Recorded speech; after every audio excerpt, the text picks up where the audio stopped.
अरे भाई, यहाँ तो मिर्ची उग रही है और मुझे अपने घर की छत पर पुदीना उगाने के लिए दुआओं की ज़रूरत होती है।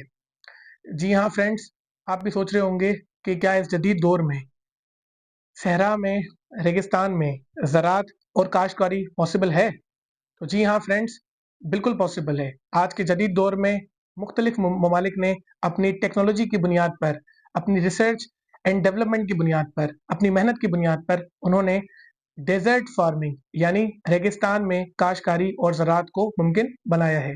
डेजर्ट फार्मिंग क्या है? डेजर्ट फार्मिंग से मुराद ये है यानी रेगिस्तान में ज़राअत, सहरा में काश्तकारी।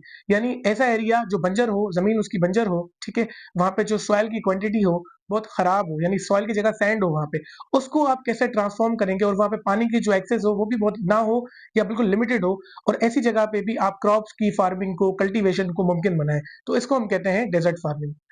3 केस स्टडीज़ मैं आपके साथ आज डिस्कस करूँगा 3 कंट्रीज़ के हवाले से, जिसमें एक कंट्री है इज़राइल, कि उसमें उसने कैसे डेजर्ट फार्मिंग की, दूसरा यूएई, और तीसरा हम डिस्कस करेंगे चाइना, कि उसने कैसे मुमकिन बनाया डेजर्ट फार्मिंग को आज के इस जदीद दौर में। फ्रेंड्स, तो पहली केस स्टडी हमारे पास है इज़राइल की। क्या आप जानते हैं कि इज़राइल ने क्यों खुद को डेजर्ट फार्मिंग की तरफ इंक्लाइन किया? क्या रीजंस थे जिसकी वजह से इज़राइल जो है वो डेजर्ट फार्मिंग की तरफ आया? सब सबसे मेन जो रीज़न है इज़राइल का, कि इज़राइल ने अपने आप को खुद इंक्लाइन किया, टिल्ट किया टुवर्ड्स द डेजर्ट फार्मिंग, वो था कि इज़राइल की जो करंट पॉपुलेशन है according to the central bureau of statistics 1 January 2025, तो इज़राइल की पॉपुलेशन अराउंड 10 मिलियन पर पहुंच चुकी है। और अगर हम उसको देखें कि जब उसकी क्रिएशन हुई थी इज़राइल की इन 1948, तो its population was around only 6 lakh. तो आप अंदाज़ा लगा सकते हैं कहाँ 6 लाख की पॉपुलेशन, और यानी कि 94% पॉपुलेशन, आप अंदाज़ा लगा सकते हैं कि वो पॉपुलेशन बढ़ चुकी है। तो ज़ाहिर-सी बात है, ग्रोइंग पॉपुलेशन की वजह से उसकी जो फूड की डिमांड है, वो बहुत ज़्यादा है, और इज़राइल जो है मेनली अपनी फूड की डिमांड को फुलफ़िल करने के लिए, मीट करने के लिए इम्पोर्ट्स करता है फूड आइटम्स को। तो उसकी वजह से उसने सोचा कि मैं डेज़र्ट में फार्मिंग करूँ। सेकेंडली, लिमिटेड जो एरिया है वो एरेबल लैंड का है, फर्टाइल लैंड बहुत लिमिटेड है, और अराउंड ये कहा जाता है कि अराउंड 60% जो उसकी लैंड है वो सराउंडेड है बाय द डेजर्ट। तो जाहिर सी बात है, जिस कंट्री के पास 60% उसकी लैंड, यानी more than 50%, more than half उसकी अगर लैंड जो है वो एरेबल नहीं होगी, और वो लैंड जो है वो डेजर्टेड होगी, तो किसी ना किसी तरह के तो इसराइल जैसे कंट्री को, जो कि टेक्नोलॉजी की दुनिया में अब बहुत पहले नंबर पे माना जाता है, तो उसको किसी ना किसी तरीके से तो अपने आप को मूव करना था फॉरवर्ड, कि वो जो है खुद को अपनी लैंड को ट्रांसफॉर्म करें from desert to the fertile या एरेबल लैंड की तरफ। थर्ड थिंग ये है कि इजराइल के अंदर आपको पता है कि टेम्परेचर जो है वो बहुत हाई रहता है, हाई टेम्परेचर रहता है, और उसके साथ साथ अराउंड टेम्परेचर जो है वो मोर अबव 45 डिग्री सेंटीग्रेड रहता है। ये भी एक पॉइंट था जिसकी वजह से इसराइल को, क्योंकि डेजर्टेड एरियाज में मेनली ऐसे किस्म के टेम्परेचर होते हैं, तो इसराइल को किसी ना किसी तरीके से अरेबल लैंड या फर्टाइल लैंड में कन्वर्ट करना था, ठीक है, फार्मिंग के लिए। फोर्थ जो इंपॉर्टेंट पॉइंट है वो ये है कि इसराइल के अंदर एक तो रेनफॉल बहुत लिमिटेड होती है, यानी प्रेसिपिटेशन बहुत लिमिटेड होती है वहाँ पे, और फिफ्थ जो है, वहाँ पे क्योंकि रेनफॉल लिमिटेड होती है, तो साथ साथ दूसरा एक प्रॉब्लम ये भी है इसराइल के अंदर, कि इसराइल में जो फ्रेश वाटर के सोर्सेज हैं वो बहुत लिमिटेड है, तो जिसकी वजह से भी जो है इसराइल को कोई ऐसी टेक्निक अडॉप्ट करनी थी जिसकी वजह से वो डेजर्ट फार्मिंग की तरफ खुद को ला सके, ठीक है। सिक्स्थ जो मेन इंपॉर्टेंट पॉइंट है वो ये है कि इसराइल नो डाउट टेक्नोलॉजी की दुनिया में तो बहुत आगे है, लेकिन इसराइल की इकोनॉमी में काफी ज्यादा कंट्रीब्यूशन एग्रीकल्चर की भी है। The main reason behind it is कि उसने अपने डेजर्ट जैसे एरिया को भी ज़राअत जो है उसको करना मुमकिन बनाया, और आज हम देखते हैं कि दुनिया के अंदर काफी जगहों पर फूड्स, वेजिटेबल्स और एग्रीकल्चर से रिलेटेड जो टेक्नोलॉजी है, टेक्नोलॉजिकल इनोवेशन है, उसको भी इसराइल जो है तो मुख्तलिफ ममालिक में दुनिया की एक्सपोर्ट करता है। इसराइल के, मैंने आपको बताया कि इसराइल को ये चीज़ें क्यों करनी पड़ी, रीजंस क्या थे, उसको हमने डिस्कस कर लिए। फर्दर मैं आपको बताता हूँ कि इसराइल ने कौन सी टेक्नोलॉजीज, कौन से न्यू आइडियाज और इनोवेशंस को डिस्कवर किया या टेक्नोलॉजीज को इन्वेंट किया, और जिसके जरिए उसने जो है डेजर्ट फार्मिंग को करना मुमकिन बनाया। तो कौन सी स्ट्रेटजीज अडॉप्ट की इसराइल ने, अब हम उसकी तरफ बात करें। फर्स्ट एंड फॉरमोस्ट जो टेक्निक थी वो था ड्रिप इरिगेशन सिस्टम।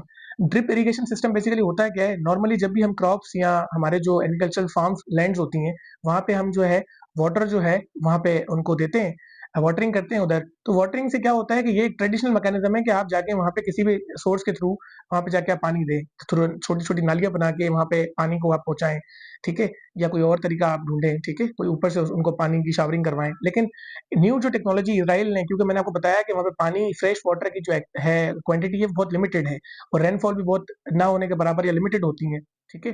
तो ऐसी सूरत में इज़राइल ने जो ये ड्रिप इरिगेशन फार्मिंग का सिस्टम लॉन्च किया, उसमें क्या होता है कि आप सिंपली इज़राइल ने जो प्लांट्स की जो रूट्स होती हैं, उसमें डायरेक्टली आप जो है पानी जो है वहाँ पे वो पोर करते हैं, पानी डालते हैं वहाँ पे, और जिसकी वजह से क्या होता है कि बहुत ज़्यादा आपका वाटर जो है उसकी कंजम्पशन रिड्यूस हो जाती है। और मॉडर्न साइंस ये कहती है कि traditional methods of watering the crops या प्लांट्स के कंपैरेटिवली आप जो है 50% ऑफ वाटर आप अपना सेव कर लेते हैं through the drip irrigation system. अच्छा, सेकंड स्ट्रेटजी जो अडॉप्ट की इज़राइल ने डेजर्ट फार्मिंग के लिए, वो टेक्निक थी कि रिसाइकिल्ड जो वाटर था, वाटर को रिसाइकिल किया इज़राइल ने और डिसैलिनेटेड किया, ठीक है? रिसाइकिल्ड वाटर का क्या मतलब होता है कि आपके पास जो वेस्ट वाटर होता है, 50% ऑफ द वेस्ट वाटर जो है, उसको इज़राइल ने मुख्तलिफ जो प्लांट्स हैं, उसके थ्रू रिसाइकिल किया और उसको अपनी फार्मिंग के लिए इस्तेमाल किया। इसी के साथ-साथ जो डिसैलिनेटेड वाटर स्ट्रेटजी है, वो क्या है? वो ये है कि जो सी वाटर है, क्योंकि उसमें बहुत ज़्यादा सैलाइन होता है, वो सॉल्ट बहुत ज़्यादा मौजूद होता है उसमें, तो उसको रीफ़िल्टर करके इज़राइल ने उसके अंदर से जो है वो सॉल्ट का जो इम्प्योरिटीज़ थी सॉल्ट की फ़ॉर्म में, उसको ख़त्म करके उसको फ्रेश वाटर में कन्वर्ट किया और उसको भी फिर फार्म लैंड्स में या डेज़र्ट लैंड्स में फार्मिंग की, उसके अंदर इस्तेमाल किया इज़राइल ने। थर्ड थिंग जो इज़राइल ने की अपनी डेज़र्ट फार्मिंग को इम्प्रूव करने के लिए, वो इज़राइल ने क्या किया कि extensive use of technology in the agriculture और एंड यूज़ ऑफ एआई किया इज़राइल ने ये कि इज़राइल ने सोचा कि किस तरह से मैं जो है उसने अपने ड्रोन्स का जो सैटेलाइट्स हैं, सैटेलाइट्स इमेजिनिंग सिस्टम को यूज़ किया, ड्रोन को इस्तेमाल किया, इमेजेस को कैप्चर कर रहे हैं कि कितना मॉइस्चर अभी प्लांट्स में मौजूद है और क्रॉप्स की हेल्थ कैसी है। तो इस तरह का सिस्टम कैन यू इमेजिन कि इज़राइल ने इस तरह का सिस्टम जो है वो लॉन्च किया है, इतना एक्सटेंसिव यूज़ ऑफ टेक्नोलॉजी किया है टुवर्ड्स इट्स एग्रीकल्चर। और साथ-साथ उसने क्या किया कि जो उसका जो इरिगेशन का सिस्टम है, यानी कि जो वाटर की सप्लाई है towards the plants, towards the farms, उसको ऑटोमेटेड बनाया। अकॉर्डिंग टू द नीड जो है वो प्लांट्स को उसने इरिगेट करना शुरू किया, वाटर को वहाँ पे ट्रांसफॉर्म या वाटर को वहाँ पे डालना शुरू किया। अ, और इसकी वजह से क्या हुआ कि काफ़ी ज़्यादा वाटर की कंज़म्पशन जो है, वो सेव हो गई इज़राइल के अंदर। इसी के साथ-साथ इज़राइल ने क्या किया कि ये जो ऑटोमेटेड इरिगेशन का सिस्टम लॉन्च किया इज़राइल ने, यानी कि वाटर की जो सप्लाई है, इज़राइल ने अपने फार्म्स के अंदर वो किस हिसाब से, किस मुनासिबत से रखी, according to the nature of the soil and weather. Temperature weather का बहुत हाई है, तो उसके क्या होगा, पानी की क्रॉप्स को ज़्यादा ज़रूरत पड़ेगी, तो पानी की सप्लाई वहाँ पे बढ़ा दी। इसी तरह से अगर कोई सॉइल ऐसी है जो ज़्यादा पानी जज़ब कर रही है अपने अंदर, ठीक है? सॉइल की कंडीशन ऐसी है, तो वहाँ पे भी पानी को लाना, ज़्यादा डालना शुरू कर दिया। तो इसको कहते हैं ऑटोमेटेड इरिगेशन सिस्टम, वो भी लॉन्च किया इज़राइल ने अपने डेज़र्ट फार्मिंग में। जो फोर्थ टेक्निक मैकेनिज़्म अडॉप्ट किया इज़राइल ने अपनी जो डेज़र्ट की फार्मिंग को मुमकिन बनाने के लिए, वो था use of the technique of hydroponics and green house. सबसे पहले समझ लेते हैं कि हाइड्रोपोनिक है क्या? ये एक ऐसी टेक्निक है जिसमें आप जो है without the use of soil, यानी कि प्लांट्स में सॉइल के यूज़ के अलावा या उसके बिना आप क्या करते हैं, वाटर का जो इस्तेमाल है वो हाई न्यूट्रिएंट या हाई मिनरल्स वाला वाटर इस्तेमाल करते हैं, जिसकी वजह से प्लांट्स का ग्रो होना, ठीक है, पॉसिबल होता है। तो इसको कहते हैं यूज़ ऑफ हाइड्रोपोनिक्स टेक्निक्स। तो इज़राइल ने अपने डेज़र्ट फार्मिंग में ये टेक्निक अडॉप्ट की है। इसके साथ-साथ ग्रीन हाउस बेसिकली होता क्या है? आप अपने फार्म लैंड्स में, ठीक है, एक ग्रीन जो है एक चादर बिछा देते हैं, ठीक है? और उसमें क्या होता है कि यूजुअली जो है सनलाइट जो है वो उसको आप ट्रैप कर लेते हैं उसके अंदर, ठीक है? तो जब वहाँ पे जो है वो प्लांट्स को जो सनलाइट नहीं मिल रही होती, तो वो टेम्परेचर जो उस फार्म का है, उस एरिया का है, वो बहुत क्या होता है, हॉट होता है, जिसकी वजह से प्लांट्स को ग्रोथ मिलती है। मतलब प्लांट्स ग्रो कर सकते हैं। अब यहाँ पे ये है कि क्योंकि ऑलरेडी वेदर तो बहुत हार्श है, ठीक है? लेकिन उसके बावजूद भी कुछ ऐसा मैकेनिज़्म डेवलप किया है इज़राइल ने अपने ग्रीन हाउस के टेक्नोलॉजी के पर्सपेक्टिव में, कि वहाँ पे जो है इज़राइल, इवन दो वहाँ पे बहुत हार्श वेदर है, लेकिन उसके बावजूद भी वहाँ पे पॉसिबल है कि आप जो है वहाँ पे प्लांट्स की ग्रोथ कर सकते हैं या डेज़र्ट के अंदर फार्मिंग कर सकते हैं। फिफ्थ जो टेक्निक अडॉप्ट की इज़राइल ने डेज़र्ट फार्मिंग को करने के लिए, वो क्या थी कि इज़राइल ने कल्टीवेट किया, ठीक है, ऐसे क्रॉप्स को जो कि जो है ड्राफ्ट रेजिस्टेंट हों। इसका क्या मतलब है? इसका मतलब ये है कि आपको पता है कि ऑलरेडी टेम्परेचर बहुत हाई होता है इज़राइल के एरिया में, ठीक है? और वहाँ पे उसके अलावा क्या होता है कि वहाँ पे पानी बिल्कुल नहीं है, जिसको हम पानी ना होना किसी एरिया में, इसको हम कहते हैं ड्राफ्ट जैसी कैफियत है, यानी कहत साली है वहाँ पे, ठीक है? तो होता क्या है कि ड्राफ्ट रेजिस्टेंट क्रॉप्स, एक जेनेटिक रिसर्च की गई इज़राइल के अंदर, और जिसमें देखा गया कि किस तरह पॉसिबल है कि कौन से ऐसे क्रॉप्स हैं जो कि बहुत हार्श वेदर को भी रेजिस्ट कर सकते हैं और वाटर ना हो उसके बाद भी ग्रो कर सकते हैं। तो देखा ये गया कि टमाटोज, उसके अलावा ओलिव्स, उसके अलावा डेट्स और उसके अलावा एक खास किस्म की व्हीट, ये जो चारों क्रॉप्स हैं, इनके जो क्रॉप्स हैं वो जो हैं बहुत ज़्यादा ड्राफ्ट रेजिस्टेंट क्रॉप्स भी हैं, और सॉइल अगर बहुत अच्छी कंडीशन वाली, अच्छी क्वालिटी वाली ना भी हो और वाटर कहीं ना भी हो बहुत ज़्यादा, ठीक है, तो उसके बावजूद भी ये लोग जो हैं वो ग्रो कर लेते हैं, ठीक है। तो इसराइल ने इस मैकेनिज्म को, इस स्ट्रेटेजी को भी अडॉप्ट किया। सारे कामों को करने के लिए जो सिक्स्थ स्ट्रेटेजी अडॉप्ट की इसराइल ने, वो था सोलर पावर्ड एग्रीकल्चर। आपको पता है कि दुनिया के अंदर इलेक्ट्रिसिटी जो है उसके मुख्तलिफ किस्म के जो वेज हैं जिसके थ्रू इलेक्ट्रिसिटी प्रोड्यूस की जाती है, फॉसिल फ्यूल्स और late on there are so many other ways to generate electricity.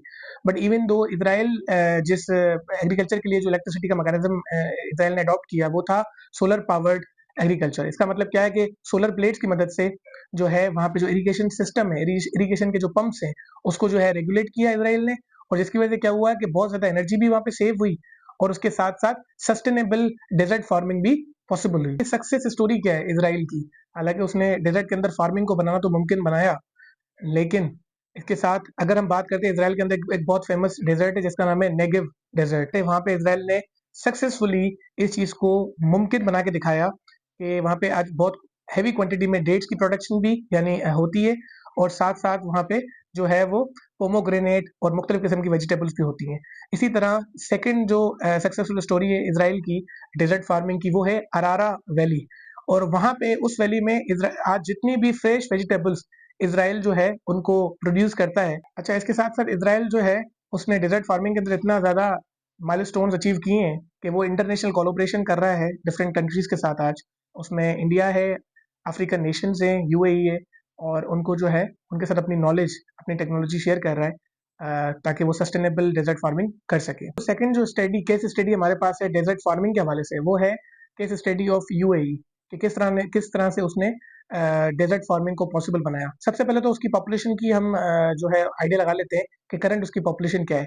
तो मार्च में एक वहाँ पे रिसर्च हुई, उस रिसर्च के मुताबिक अराउंड 11.35 मिलियन उसकी पॉपुलेशन बन चुकी है। मोस्टली जो यूएई का एरिया है वो डेजर्टेड एरिया है, और वहाँ पे टेम्परेचर बहुत हाई रहता है। मोस्टली जो टेम्परेचर रहता है वो 45 डिग्री अबव रहता है, और उसके साथ साथ वहाँ पे आप बात कर ले ग्राउंड वाटर की, अगर वहाँ पे आप बात कर लें फ्रेश वाटर की, वहाँ पे आप बात कर लें रेनफॉल की, तो ये तीनों चीज़ें बहुत लो पाई जाती हैं। और इसी के साथ साथ क्योंकि बोर्जुइंग पॉपुलेशन है, ग्रोइंग पॉपुलेशन है, पॉपुलेशन बहुत ज़्यादा बढ़ती जा रही है यूएई की, तो यूए ने कंसर्न शो किया अपना कि किस तरह से फूड को सिक्योर कर सकता है, तो उसकी वजह से भी डेजर्ट फार्मिंग की तरफ यूएई को जाना पड़ा। इसके अलावा यूएई जो है उसने वहाँ पे जो हाइड्रोपोनिक है या एक्वापोनिक है, ये भी स्ट्रेटजीज जो है वहाँ पे अडॉप्ट की, क्योंकि वहाँ पे सॉइल अच्छी क्वालिटी की नहीं है, क्योंकि सैंड है मेनली वहाँ पे, तो उसको भी उसने कन्वर्ट किया है सॉइल के अंदर, और वहाँ पे जो है प्लांट्स और फिश, इसके जो है ना इसके कोलैबोरेशन से भी वहाँ पे फार्मिंग को यूएई ने पॉसिबल बनाया है। इसके अलावा नेक्स्ट रीजन जिसकी वजह से यूएई जो है वो खुद को उसने इंक्लाइन किया है टुवर्ड्स दी डेजर्ट फार्मिंग, वो ये था कि वो यूएई फूड जो कंसर्न था, उसका फूड को सिक्योर करना चाहता था, तो उसकी वजह से उसने डेजर्ट फार्मिंग की है। यूएई जो है खुद को ऑयल की डिपेंडेंसी से, फॉयल जो फ्यूल्स हैं, फॉसिल फ्यूल्स हैं, उनकी डिपेंडेंसी से खुद को रोकने के लिए भी उसने खुद को इंक्लाइन किया है टुवर्ड्स दी एग्रीकल्चरल एग्रीटेक की तरफ, और उसके साथ साथ जो है वो डेजर्ट फार्मिंग की तरफ। वर्टिकल फार्मिंग जो एक न्यू स्ट्रेटजी है, यानी कि एक एरिया हो वहाँ पे आपने फार्मिंग की, उसके साथ उसके ऊपर थोड़ा सा स्पेस के बाद आपने एक और जो है वहाँ पे फार्मिंग की, जिसको कहते हैं वर्टिकल फार्मिंग। वो भी एक न्यू कॉन्सेप्ट, न्यू आइडिया जो है उसके अकॉर्डिंग जो है वो फार्मिंग कर रहा है डेजर्टेड एरिया में। यूएई के अंदर मेनली जो फार्मिंग होती है वो ऑर्गेनिक फार्मिंग की तरफ ज्यादा फोकस है उनका, और यूएई को आज दुनिया के अंदर sustainable great leader of for the sustainable desert farming समझा जाता है। यूएई की मेनली जो फार्मिंग है वो ऑर्गेनिक फार्मिंग की तरफ यूएई का जो है ना फोकस बहुत ज्यादा रहा है, ठीक है, कि किस तरह से हम ऑर्गेनिक जो मटेरियल हमारे पास मौजूद है उसके थ्रू हम फार्मिंग को कैसे पॉसिबल बनाएं। और आज यही वजह है कि दुनिया के अंदर आज जो वन ऑफ द लीडर्स माना जाता है for the sustainable desert farming में यूएई को। तो इन सारे चैलेंजेस के होने के बावजूद भी किस तरह से डेजर्ट फार्मिंग पॉसिबल हुई यूएई में, इसके लिए जो first and foremost technique hydroponics. Hydroponics एक ऐसी मॉडर्न टेक्निक है जिसमें आप without the use of soil, यानी सॉइल लेस एरिया में भी आप वाटर, हाई न्यूट्रेंट या हाई मिनरल वाटर को यूज करके आप फार्मिंग करते हैं। इसी तरह से दूसरी टेक्निक जो यूएई ने अडॉप्ट की, जिसके जरिए डेजर्ट फार्मिंग को पॉसिबल बनाया, वो था एक्वापोनिक्स। एक्वापोनिक्स बेसिकली ये है कि आप फिशिंग फार्मिंग को आप कंबाइन कर लेते हैं प्लांट कल्टीवेशन से, यानी कि फिशेस का जो वेस्ट होता है वो जो है जब प्लांट्स में जाता है तो प्लांट्स जो हैं पानी को साफ कर लेते हैं for the consumption of fishes. तो इसको, इस टेक्निक को हम कहते हैं एक्वापोनिक। ठीक है, ये फर्स्ट टेक्निक थी जो कि यूएई ने अडॉप्ट की है for the desert cultivation. Third technique जो यूएई ने अडॉप्ट की है वो है वर्टिकल फार्मिंग की। वर्टिकल फार्मिंग क्या होता है कि आप जो है एक छोटे से एरिया में level number 1, level number 2, level number 3, इस तरीके से वर्टिकल लेवल्स पर आप जो है फार्मिंग लैंड्स क्रिएट करते हैं और उनमें सारा अपना जो टेम्परेचर है, वो सारा जो एनवायरनमेंट है वो कंट्रोल रखते हैं और उसमें जो है आप फार्मिंग करते हैं। तो जिसकी वजह से क्या होता है कि लैंड की जो यूजेज है वो बहुत कम हो जाता है आपका, और आप इफेक्टिव वे में, क्योंकि कंट्रोल्ड एनवायरनमेंट होता है तो इफेक्टिव वे में आप फार्मिंग कर सकते हैं। जिस तरह से इसराइल ने किया था, यूएई ने भी सेम टेक्निक अडॉप्ट की है, क्योंकि दोनों डेजर्टेड एरिया हैं। तो वहाँ यहाँ पे ड्राफ्ट रेजिस्टेंट जो प्लांट्स होते हैं उनको जो है यूएई ने भी लगाया है। उसमें हमें एग्जांपल मिलती है कि डेट पाम जो होते हैं, खजूर होती है, या मिलेट जिसे हम बाजरा कहते हैं, इस तरह की, क्योंकि इनकी जो क्रॉपिंग होती है ये बहुत ज़्यादा एक्सट्रीम वेदर को जो है बियर कर सकती है, तो इसका इस्तेमाल बहुत ज़्यादा किया है यूएई ने। सिमिलरली जो नेक्स्ट टेक्निक है वो है आर्टिफिशियल रेनफॉल की या क्लाउड सीडिंग की। इसमें होता क्या है कि आर्टिफिशियली आप क्या करते हैं, एक यूएई ने एक्सपेरिमेंट किया है कि किस तरह से वो आर्टिफिशियल रेन को ऑकर करवा सकता है और उसकी मदद से वो जो है डेजर्ट के अंदर भी फार्मिंग को मुमकिन बना सकता है। सेकंड जो है सक्सेस स्टोरी में ये यूएई के अंदर, वो है एमरेट बायो फार्म यूएई के अंदर, जो कि ऑर्गेनिक फार्मिंग करके मुख्तलिफ किस्म की वेजिटेबल्स को प्रोड्यूस करता है यूएई के अंदर। एक्वापोनिक्स या हाइड्रोपोनिक्स की टेक्नोलॉजी की टेक्निक की वजह से मेनली क्या हुआ कि 90% और आपका जो ट्रेडिशनल मेथड्स है फॉर द फार्मिंग, उसके कंपैरेटिवली इसमें वाटर बहुत ज़्यादा सेव हो जाता है। सिमिलरली जो है यूएई इस लेवल तक पहुंचा है कि वो आज डेजर्ट के अंदर लेटस की, टमाटोज की और साथ साथ वेजिटेबल्स की फार्मिंग कर पाता है।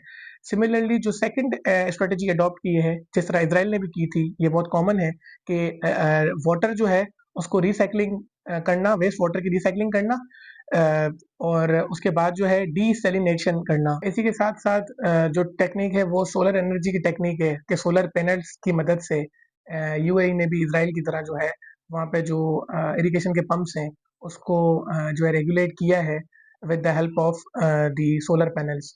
तो अगर हम सक्सेस स्टोरीज की तरफ आते हैं, या क्या इम्पैक्ट्स रहे हैं इन स्ट्रेटजीज को अडॉप्ट करने के हवाले से, और किस तरह से सक्सेसफुल डेजर्ट फार्मिंग हुई है यूएई के अंदर, तो सबसे पहले हमें मिलता है अल एन फार्म। अल एन फार्म बेसिकली एक डेजर्ट में क्रिएट डेयरी फार्म है, जो कि ओल्डेस्ट फार्म समझा जाता है, डेयरी फार्म समझा जाता है यूएई के अंदर, और बहुत सक्सेसफुली रन कर रहा है। ठीक है, with the help of all these technology. उसके बाद जो नेक्स्ट हमारे पास यूएई के अंदर सक्सेस स्टोरीज में आता है वो है एमरेट बायो फार्म, जो कि one of the largest source समझा जाता है for the production of the fresh vegetables in the UAE. तो ये भी हमारे पास एक सक्सेसफुल स्टोरी में आता है यूएई के अंदर for the source of producing fresh vegetables. UAE की जो सक्सेसफुल स्टोरी है, इसमें हम इस बात से अंदाजा लगा सकते हैं कि उन्होंने एक सेंटर एस्टेब्लिश किया है जो कि मुस्तकिल रिसर्च करता रहता है यूएई के अंदर, जिस सेंटर का नाम है international centre for biosaline agriculture. Basically इसका काम ये मेनली यही है कि किस तरह से ऐसे रिसर्च की जाए जो कि क्रॉप्स को, न्यू क्रॉप्स को डिस्कवर किया जाए कि जो कि बहुत ज़्यादा वेदर टॉलरेंट है या हार्श वेदर को वो टॉलरेट कर सकते हैं और सस्टेनेबल हैं फार्मिंग के लिए। तो ये सारी चीज़ें जो हैं बहुत ज़्यादा सक्सेसफुल बनाती हैं यूएई को in terms of desert farming. अच्छा फ्रेंड्स, तो इसी के साथ जो हमारे पास थर्ड केस स्टडी है फॉर द डेजर्ट फार्मिंग, वो है चाइना की। तो चाइना को के लिए क्या रीजंस ऐसे हैं जिसकी वजह से उसने खुद को इंक्लाइन किया टुवर्ड्स द डेजर्ट फार्मिंग। तो फर्स्ट एंड फॉरमोस्ट जो है चैलेंज है जो चाइना जिसको कन्फ्रंट कर रहा है, फाइट कर रहा है, वो है ग्रोइंग डेजर्टिफिकेशन। चाइना के अंदर ऐसा कोई प्रॉब्लम क्रिएट हुआ है कि वहाँ पे उसका जो डेजर्टेड एरिया है वो बढ़ता ही बढ़ता जा रहा है। और हम ऑलरेडी जानते हैं कि चाइना के अंदर जो है one of the largest deserted areas हैं, जिन डेजर्ट्स का नाम जो है वो गोबी डेजर्ट के नाम से मशहूर है, या तकलामाकन डेजर्ट के नाम से मशहूर है। तो ये 2 एरियाज़ भी हैं, और ऑलरेडी जो उसके नॉर्मल एरियाज़ भी हैं उसमें वो डेजर्टेड एरिया जो है एक्सपेंड होता जा रहा है। तो उसको कॉम्बैट करने के लिए भी डेजर्ट फार्मिंग जो है करना लाज़िम और मलज़ूम समझा चाइना ने। सेकेंडली, आप जानते हैं कि दुनिया के अंदर सबसे ज़्यादा जो पॉपुलेशन है वो चाइना की है। 1.4 बिलियन पॉपुलेशन के रेशो को भी क्रॉस कर लिया है चाइना ने अराउंड। तो उसकी वजह से भी चाइना जो है डेजर्ट फार्मिंग की तरफ खुद को लेके आया है। थर्ड जो है, चाइना के अंदर जो है नॉर्दर्न चाइना जो है उसके अंदर जो है वाटर की बहुत शॉर्टेज रहती है, और क्योंकि पॉपुलेशन उनकी बढ़ती जा रही है तो उनको खुद को फूड सिक्योरिटी के पर्पस के लिए भी अपनी फार्मिंग को बढ़ाना ज़रूरी समझा उन्होंने। तो उसकी वजह से भी उन्होंने कहा कि नॉर्दर्न एरियाज ऐसे हैं जहाँ पे शॉर्टेज है वाटर की, तो वहाँ पे फार्मिंग हम इस किस्म की करना ज़रूरी है हमारे लिए। फोर्थ ये है कि आप समझते हैं कि चाइना को एक इकोनॉमिक जाइंट समझा जाता है। तो इकोनॉमी चाइना, आपको पता है कि बहुत स्मार्ट कंट्री है, और वो रास्ते ढूंढता है, मैकेनिज्म्स ढूंढता है कि किस तरीके से डिफरेंट फील्ड्स जो हैं उसमें वो एक्सपर्टीज हासिल करके और किस तरह से वो अपनी इकोनॉमी में उनकी कंट्रीब्यूशन को ला सकता है। तो इसलिए भी डेजर्ट फार्मिंग करना ज़रूरी समझा चाइना ने। और फिफ्थ जो इम्पोर्टेंट रीज़न है, ज़ाहिर सी बात है हर जो फील्ड होती है, फैकल्टी होती है, वो कुछ ना कुछ हर सेक्टर में जॉब्स क्रिएट करती है। तो डेजर्ट फार्मिंग अगर चाइना ने की है दुनिया के अंदर, तो ज़ाहिर सी बात है उस डेजर्ट फार्मिंग में भी बहुत बड़ा एवेन्यू क्रिएट हुआ है फॉर द जॉब, ताकि जो है वो उसकी जो पॉपुलेशन है उनके लिए प्रोस्पेक्ट्स बढ़ गए हैं जॉब्स के, तो जिसकी वजह से वो अनएम्प्लॉयमेंट से बच पा रहे हैं। तो डेजर्ट फार्मिंग भी इनकी जॉब को सेटिस्फाई करने के लिए बहुत बड़ा एक वेन्यू समझा जा रहा है। तो फर्स्ट स्ट्रेटजी जो चाइना ने अडॉप्ट की डेजर्ट फार्मिंग के हवाले से, हमने जैसे कि पहले पढ़ा कि की चैलेंज जो चाइना को है वो है कि उसका जो डेजर्टेड एरिया है वो एक्सपेंड होता जा रहा है। तो उसको कंट्रोल करने के लिए, उससे फाइट करने के लिए चाइना ने क्या किया कि चाइना ने वहाँ पे एक ग्रेट ग्रीन वॉल जो है उसका कॉन्सेप्ट रेज किया, जिसमें क्या था कि बिलियंस ऑफ ट्रीज, बेसिकली उन्होंने अफॉरेस्टेशन की, यानी कि फॉरेस्ट, एक ऐसा एरिया जो कि फॉरेस्टेड नहीं था उसको उन्होंने फॉरेस्टेड एरिया में कन्वर्ट करने की कोशिश की, ठीक की है।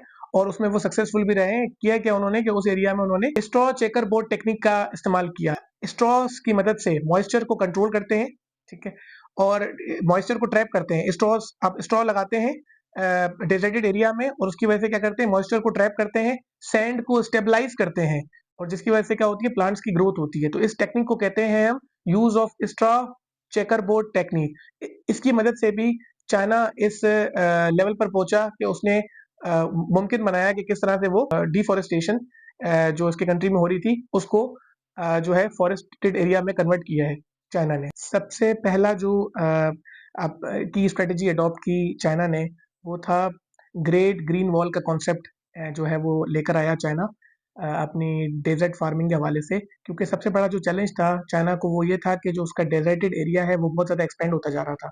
तो उसकी वजह से चाइना ने क्या किया कि अफॉरेस्टेशन का एक कॉन्सेप्ट जो है उसको इंट्रोड्यूस किया, और बिलियंस ऑफ ट्रीज जो हैं या प्लांट्स जो है उन्होंने वहाँ पे ग्रो किए, कल्टीवेट किए, ताकि जो है ये डिफॉरेस्टेशन जो है उसको रोका जा सके।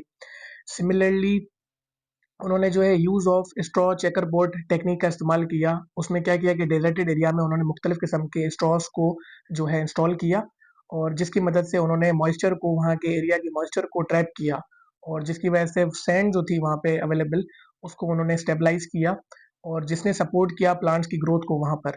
तो ये जो टेक्निक थी इसने बहुत हेल्प किया है चाइना को कि वो जो डिफॉरेस्टेशन बढ़ती जा रही थी चाइना के अंदर, ठीक है, उसकी वजह उसको रोका चाइना ने, और अफॉरेस्टेशन बहुत बढ़ गई है चाइना के अंदर। सेकंड जो है वो सोलर एनर्जी या सोलर पैनल की जो सोर्स है उसको भी चाइना ने, इजराइल ने, या फिर जो है यूएई ने अडॉप्ट किया था। यही टेक्निक जो है चाइना ने भी अडॉप्ट की है कि सोलर पैनल्स की मदद से वो क्या करता है कि वहाँ पे जो इरिगेशन के लिए, जो इरिगेशन के जो पंप्स हैं उनमें सोलर एनर्जी, सोलर पैनल से जो एनर्जी प्रोड्यूस होती है उसको इरिगेशन पर्पस के लिए इस्तेमाल करता है चाइना।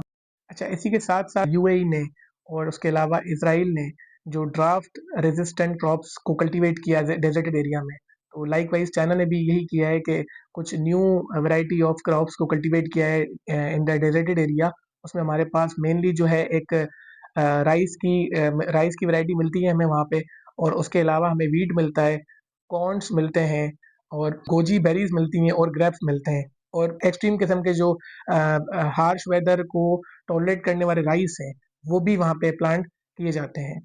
इसी के साथ-साथ अगर हम देखते हैं एक न्यू टेक्नीक जो हमने जिस तरह चाइना ने और यूएई ने भी इस्तेमाल की थी कि ग्रीन हाउस की टेक्नीक जो है या वर्टिकल फार्मिंग की जो टेक्नीक है जो ऑलरेडी हम डिस्कस कर चुके हैं, उसका भी बहुत ज़्यादा इस्तेमाल चाइना के अंदर किया जाता है in the areas of desert for the purpose of farming. China की सारे मैकेनिज़्म्स और स्ट्रेटजीज़ हैं in relation to the desert farming. Friends, अगर हम सक्सेस स्टोरी को देखें, ये सारी स्ट्रेटजीज़ जो अडॉप्ट की हैं और सक्सेसफुली जो है चाइना ने अपना लोहा मनवाया है डेजर्ट फार्मिंग में, तो हम देखते हैं क्यूबो की एक डेजर्ट है चाइना के अंदर जो कि बहुत मशहूर है, जो कि वेजिटेबल्स की प्रोडक्शन के हवाले से, फ्रूट्स की प्रोडक्शन के हवाले से बहुत ज़्यादा माना जाता है दुनिया के अंदर।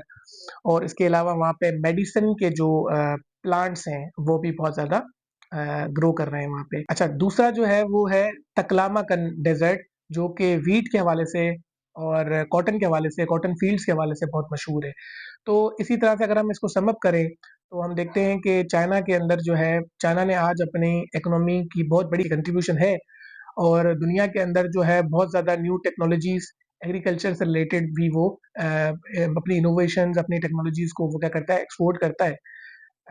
तो ये है चाइना की सक्सेसफुल स्टोरी। फ्रेंड्स, आप जानना चाहते हैं कि पाकिस्तान जैसे कंट्री में क्या डेज़र्ट फार्मिंग पॉसिबल है इस जदीद दौर में? तो इसके बारे में आप वेट करें, हम अब नेक्स्ट वीडियो में इसके हवाले से आपको बताएँगे। तब तक के लिए आप मुझे बताएँ कि आपको ये वीडियो कैसी लगी?